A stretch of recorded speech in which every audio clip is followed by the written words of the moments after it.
Hello dear friends, myself Imtiaz. Welcome back to my YouTube channel Unique Teaching. Today I am going to start chapter number 2nd of mathematics of class 10th, that is polynomials. I have already uploaded videos on this chapter, but due to some technical problems their quality was not good, so I am again start from this chapter. Before starting the video, I request to all of you, please subscribe my channel and press the bell icon.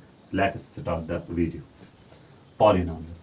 Polynomials को समझने से पहले हमें एक चीज को समझना होगा. That is algebraic expression. Algebraic expression. जब हमें algebraic expression का कंसेप्ट अच्छे से होगा तभी हम समझ सकते हैं कि पॉलिनॉमियल्स क्या होते हैं. अलजेब्रिक एक्सप्रेशन को समझने के लिए आपको मैं दो चीज़ों का कंसेप्ट देना चाहूँगा. एक है constant and second one is variable. Algebraic expression को समझने के लिए हमें समझना पड़ेगा कांस्टेंट क्या चीज़ होती है और वेरिएबल क्या चीज़ होती है. जो ये कांस्टेंट होता है ना, ये एक ऐसी क्वांटिटी होती है जिसका फिक्स्ड न्यूमेरिकल वैल्यू होगा. Fixed numerical value. और जो वेरिएबल है ना, इसको क्या होते हैं, डिफरेंट न्यूमेरिकल वैल्यूज आते हैं. इसके होंगे different numerical values. Constant means fixed numerical value and variable different numerical values. चलो हम इस कांस्टेंट और वेरिएबल को एक एग्जांपल से समझते हैं. मैं यहाँ पे कुछ सर्कल्स लूंगा. इस सर्कल की रेडियस में रखूंगा 2 सेंटीमीटर, इसकी 3 सेंटीमीटर और इसकी 4 सेंटीमीटर. इसको नाम रखते हैं circle 1, circle 2 and circle 3. Okay, as we all know circumference of circle is 2 pi r. Okay, अगर मैं सर्कल 1 के लिए देखूं 2 पाई तो ऐसे ही रहेगा. इसकी रेडियस क्या आएगी 2 सेंटीमीटर. फॉर सर्कल 2 पाई ऐसे ही रहेगा. इसकी जगह रेडियस की जगह 3. फॉर सर्कल 2 पाई ऐसे ही रहेगा एंड रेडियस इज 4. हम यहाँ पे देख रहे जो 2 पाई है ना, ये सर्कल 1 में भी सेम है, 2 में भी सेम है और 3 में भी सेम है. लेकिन चेंज क्या होगी यहाँ पे हमारी रेडियस जो है ना वो चेंज हो रही है सर्कल 1 में, सर्कल 2 में और सर्कल 3 में. दैट मीन जो यहाँ पे 2 पाई है ना, इसको हम बोल सकते हैं constant. That mean fixed numerical value. जो यहाँ पे हमारी रेडियस है ना, इसको हम नाम देंगे यहाँ पे वेरिएबल. वेरिएबल मतलब डिफरेंट न्यूमेरिकल वैल्यूज. हम जनरली हम लेते हैं एक्स वाई जेड को as a variables. X Y Z को as a variable. I think आपको समझ आया होगा कि कांस्टेंट और वेरिएबल क्या चीज होते हैं. अब हम समझेंगे कि अलजेब्रिक एक्सप्रेशन क्या होती है.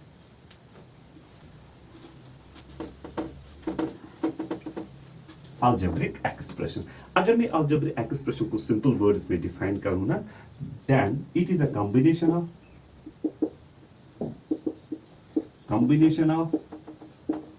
constants and variables connected by signs of fundamental operations. Fundamental operations का मतलब क्या है? That is addition, subtraction, multiplication and division.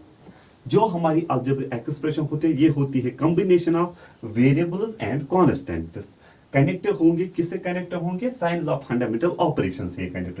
That means इनमें एडिशन आएगी, सब्ट्रैक्शन आएगी, मल्टीप्लिकेशन आएगी एंड डिवीजन आएगी. Examples 3x square plus 1. It is an algebraic expression because it is a combination of variables and constants. किससे connect हुए हैं?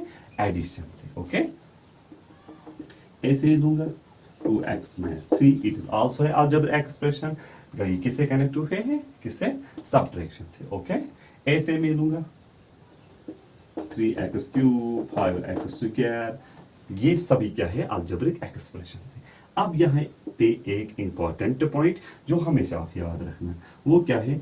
जो algebraic expression में पावर होगा ना, या एक्सपोनेंट होगा किसका, वेरिएबल का। अलजेब्रिक एक्सप्रेशन में जो पावर या एक्सपोनेंट होगा किसका, वेरिएबल का, वो हो सकता है पॉजिटिव भी, नेगेटिव भी और फ्रैक्शन फॉर्म भी हो सकता है। जो अलजेब्रिक एक्सप्रेशन में पावर होगा वेरिएबल का वो पॉजिटिव भी हो सकता है, नेगेटिव भी हो सकता है और फ्रैक्शन फॉर्म में भी हो सकता है। Examples 3x, it is an algebraic expression, it is also an algebraic expression, it is also an algebraic expression। ये सभी algebraic expression होगी। क्यों? क्योंकि इनमें पावर पॉजिटिव भी हो सकता है, नेगेटिव भी हो सकता है और फ्रैक्शन फॉर्म में भी हो सकता है। ये थे हमारे algebraic expression। अब हम अच्छे से समझ सकते हैं कि पॉलिनोमियल्स क्या होते हैं। पॉलिनोमियल्स, अब जो हमारे पॉलिनोमियल्स होते हैं ना, ये होते हैं special type of algebraic expressions.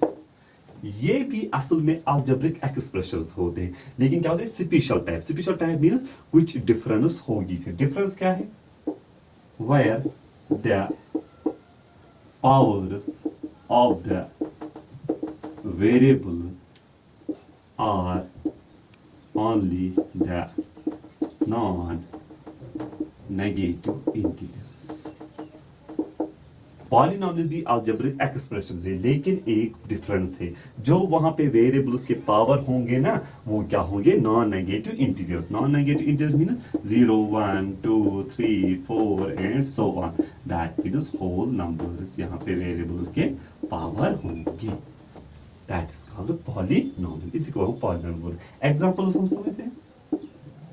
3x square plus 1, it is the algebraic expression and also a polynomial।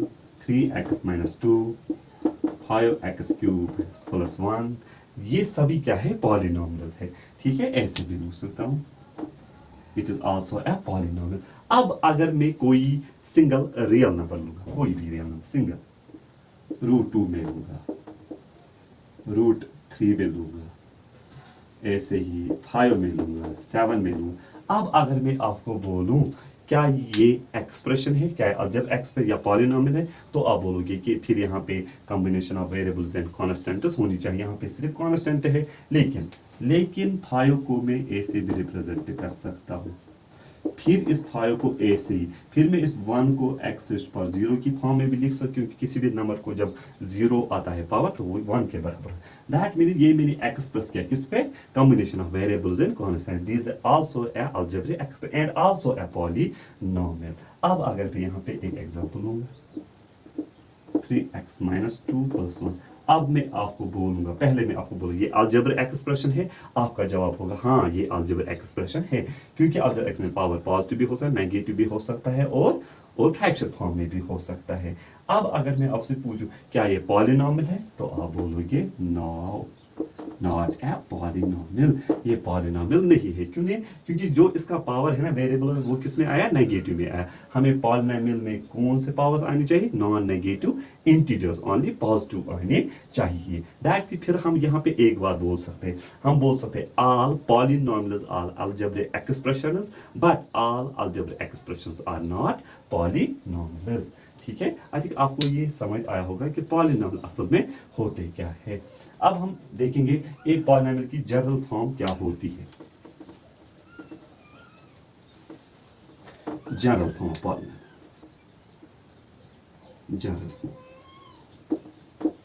General form, okay. General a0 x to the power 0, a1 x to the power 1, a2 x to the power 2, an x to the power 10। ये होती है हमारी general form of किसकी, polynomial की। Where a0, a1, a2, an are constants. इधर ही क्या होते हैं, इधर ही होते हैं कॉन्स्टेंट्स, ओके। अब हम पॉलिनोमियल के रिलेटेड दो टर्म्स को डिस्कस करेंगे। वो कौन सी टर्म्स है वो हम अभी देखते हैं। एक टर्म है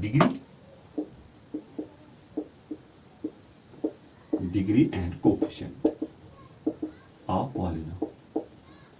डिग्री एंड कोएफिशिएंट क्या होता है किसकी, पॉलिनोमियल की। अगर मैं डिग्री को सिंपल वर्ड्स में डिफाइन करूं, it is the highest power of variable. Highest power of variable.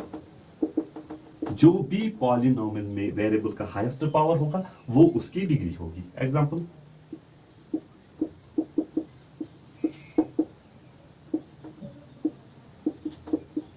ये एक पॉलिनोमियल है। अब आपको बोलनी होगी कि इसकी डिग्री क्या है। इसका जो वेरिएबल का हाईएस्ट पावर क्या है, वो क्या है 3। दैट मीन जो इस पॉलिनोमियल की डिग्री होगी ना वो होगी 3। ओके, अब ऐसे इस पॉलिनोमियल की डिग्री क्या है, आप बोलोगे इस पॉलिनोमियल की डिग्री क्या है 2। अब अगर हमारी पॉलिनोमियल थोड़ी इस तरह से आएगी,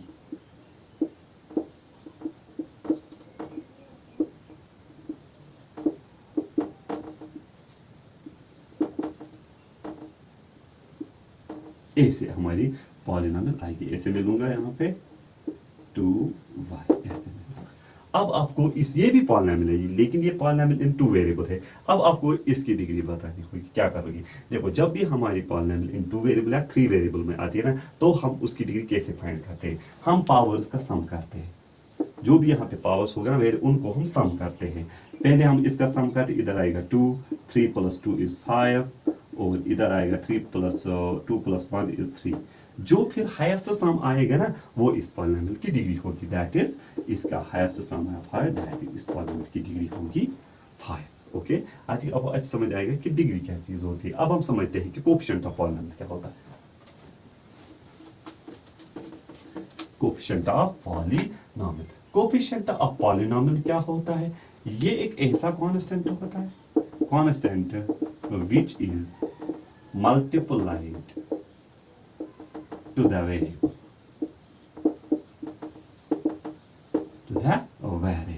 जो कोएफिशिएंट वो होता है वो कांस्टेंट जो कहां पे होगा, मल्टीपल होगा, किसके, वेरिएबल के मल्टीपल में होगा। एग्जांपल्स,